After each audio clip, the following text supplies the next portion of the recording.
Orain gabe txorimalo montaketa egiten, gero txorimaloa montatu ondoren, egiten da txorimalo jetxera bat eta jartzen da eszenatokian jai guztietan zehar gurekin egoteko txorimaloa. Eta gero ja jaien bukaeran,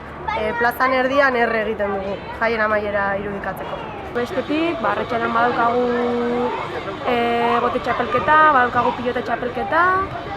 eta gauean kontzertutxo batzuk, jaiak ondo hasteko, eta tortilla txapelketa bihar egingo duguna, urtero egiten dena,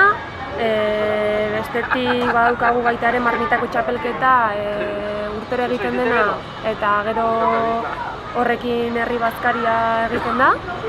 eta bestetik badago ere bai pinte txapelketa, mus txapelketa, direnak azkenean urtero egin diren gauzak eta mantentzeko apostua egin dugunak edo. Ni malko gazte izan da, laguntzen jetxin ez pixka, jake lehenengo aldian eta nahi zen gehiagin murgildu, linguru olako asunto da, ber, zen muzatatzen da, gaur atxaldean inuran partean da dela kontzertuneko animatu bat, animatzen zituzen sortzea.